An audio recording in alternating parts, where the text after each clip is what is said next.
Welcome to Linda's TV show.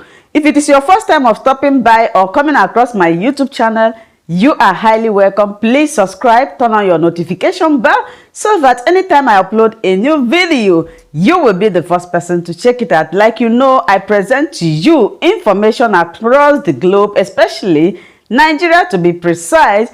As we hop into today's video, please, after watching, leave your comment constructively and tell me what you think about the video and my channel. Now let's watch this video together. So, yesterday after my speech, which was filled with tears and sniffing and whatever, despite all the strong words, I called a friend and said, look, I was rather embarrassed by the way I reacted. And she said, this is something that happens to people when they are dead. And I can imagine what it feels like to sit down and watch your life being told through the eyes of other people.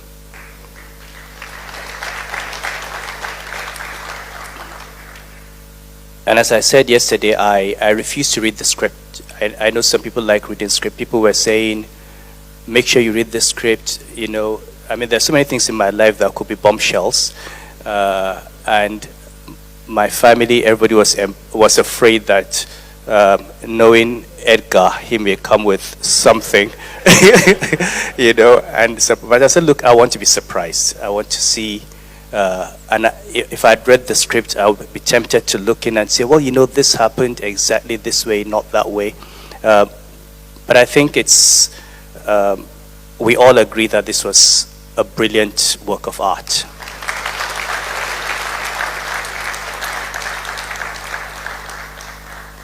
And it's up that we're here in Lagos. And as the play says, when I left Kano, my first choice, my destination was going to be Lagos. Of course, I was in transit somewhere, some villages in Nasarawa before the court released me.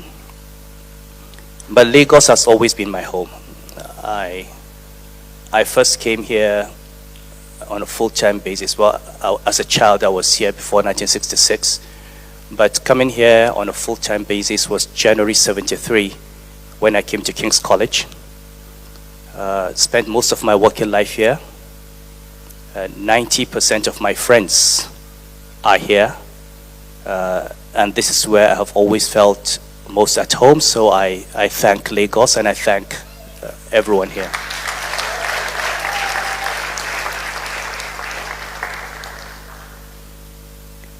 Now, naturally, I imagine, given that this is a play about me and about my grandfather, there would need to be some discussion on how we view these events in our lives. And when you're right in the middle of it, it helps sometimes to explain the processes that go through your mind. I have avoided, and I will continue to avoid, making specific comments about what happened. Not because I don't want to say anything, but because talking about it gives a certain importance to certain unimportant individuals.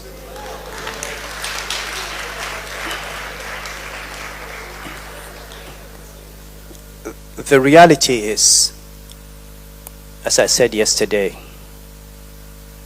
if you go back to Greek philosophy and to the Stoics, one thing that's constant about tragedy is that what we call the good life is fragile. What we need for human flourishing is temporary and transient. The woman you love will be the source of your heartbreak. The child that you love can die and be taken away from you. The wealth that you have, you can lose overnight. The position that you hold can be taken away from you. Anyone who does not understand that these things are temporary and transient is doomed to grief, to anxiety, and to fear. So it's always best to hold on to those things that are permanent. Your faith in God, your principles, your integrity, your values.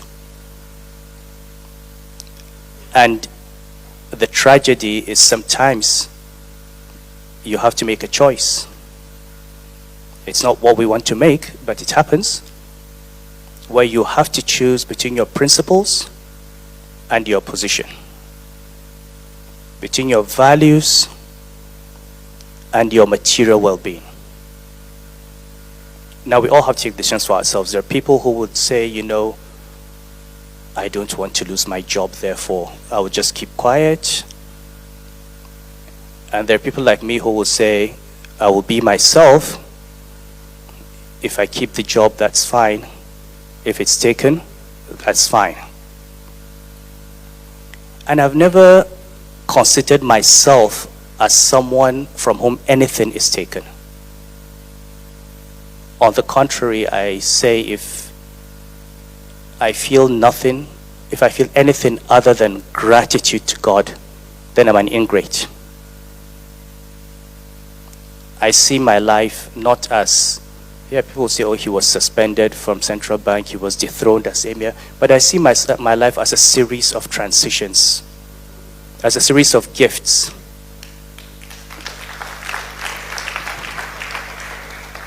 So God gifted me Chief Risk Officer in UBA. After that, he gifted me Chief Risk Officer in First Bank. After that, he gifted me CEO of First Bank. Then gifted me Governor of Central Bank. Gifted me Emir of Kano. Gifted me Khalifa of Tijaniya. I don't see him as taking anything away from me.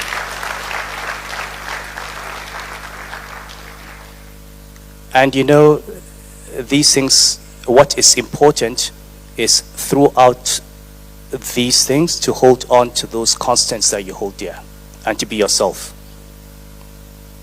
I look around, I can see Carolina, who was my staff in UBA.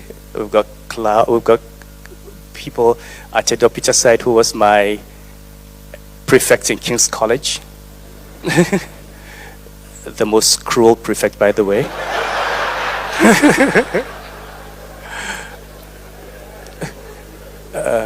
My brothers, Ike, Herbert, Kola, Karim. And you know what I take pride in all the time is all my friends would say that I am the person they knew 20 years ago, 30 years ago, 40 years ago. This country, and we're in difficult times, this country will not move forward until Nigerians take ownership of their country. Politicians get into office and they think they own us. They think they have earned the right to tell you when to speak and when not to speak. They have earned the right to control your views, and they cannot be criticized. The truth is, they don't have that right. People have said to me, your problem is you've criticized the government publicly. Many of them don't know that before I go with the public criticism, I would have spent months, maybe years, speaking in private.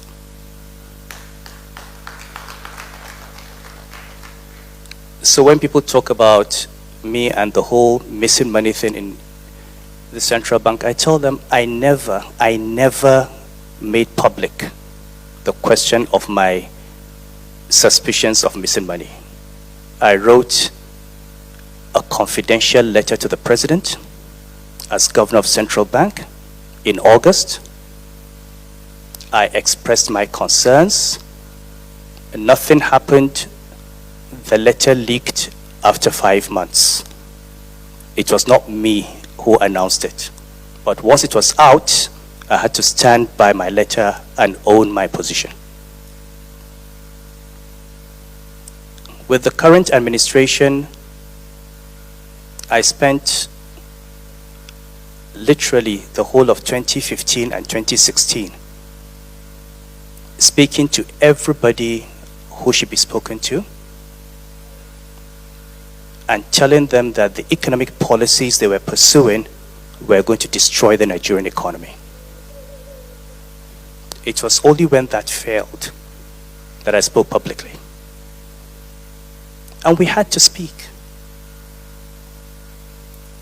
Now the question which everybody is asking is, should Emir speak? And the answer is yes. And it depends on what Emir you are and what you're speaking on. I mean, Socrates said, wise people speak because they have something to say. Stupid people speak because they have to say something. But if you have something to say, you have to say it. And I never agreed that anyone could tell me, given my background, that I was not qualified to speak on the economy. I was a chief risk officer of a bank. I was MD of a bank. I was governor of the central bank. In 4 of the 5 years that I was governor, I was best central bank governor in Africa. In 1 of the years, I was best central bank governor in the world.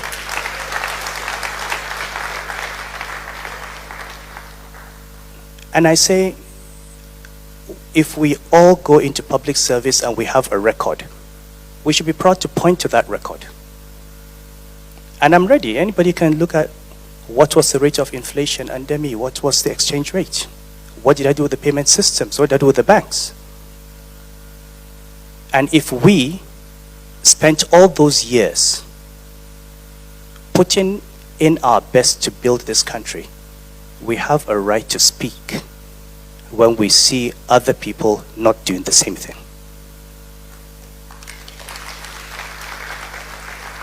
If every president, every governor, every minister, every commissioner took his job seriously, this country would not be where it was. But if people are willing to be ministers and commissioners and governors and presidents for 8 years and not tell us how they have improved our lives, we have a problem. And we have to tell them that that is not why they were put in office. So, we do have challenges. My own position was, no position would stop me from expressing my views. Emir, non-Emir, Khalifa, non-Khalifa, governor, no governor, it does not matter. We have to continue speaking up for this country, and we have to continue asking politicians to do the right thing. And for the politicians, 7 years ago, people thought they had 8 years. Then they had 4 years. Now we're talking about how many months? Maybe some of them will soon realize that even the power they had and the position they had was temporary. In a few years, in a few months, in 1 year, many of those people will be out on the streets here. They will not. They won't have the office. They won't have the power. And the only thing that is left is the record. What did you do when you were there? And if all you can point to is that you harassed people and oppressed people, and, well, that's fine if that's what you want for yourself. But for most of us, we want something more important and more fundamental. So I'd like to thank Duke of Shomolu. And I don't want to embarrass my friends, but you see Herbert and Ike there? In every time I have difficulty, I pick up the phone and call them, and they're there.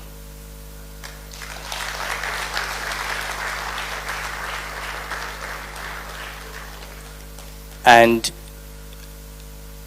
knowing that you have friends like this in Lagos keeps us going.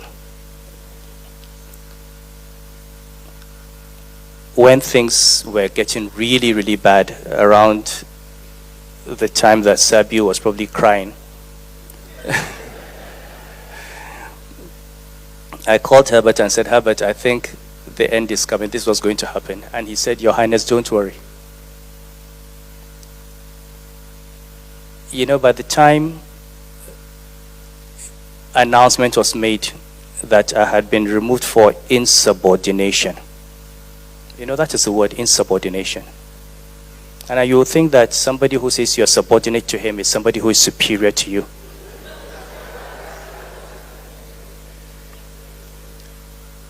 You know, and like I said in Abuja, I have my record of service. My father has his record of service. My grandfather has a record of service. We cannot be intimidated by somebody because you're president or you're a governor, and we cannot tell you that you're wrong.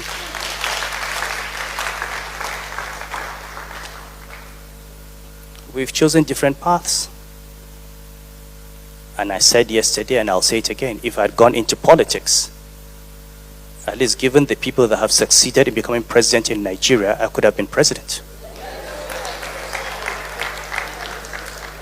Or I could be governor. So that I choose not to go into politics does not make me a subordinate human being.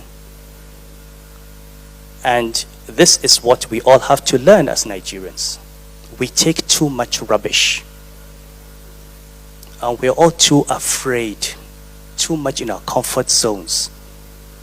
And by the time these guys finish with us, our children will not have a nation. And this is the real challenge that we face. How do we stand up? How do we retrieve our nation? How do we go back to that vision that we had? How do we give our children the opportunities that we have had? And even better. And this is the question that each of us must take with us. And the only way to do it is, if you're not in politics, you must hold those in politics to account. It's not a comfortable situation to be in, but believe me, when people are incompetent and they don't like you, you wear their dislike as a badge of honor.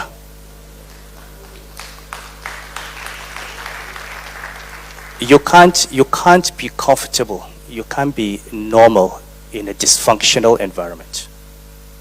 So we must get outside our comfort zone, and that is the only way we'll change this country. And for the young people, do not fear.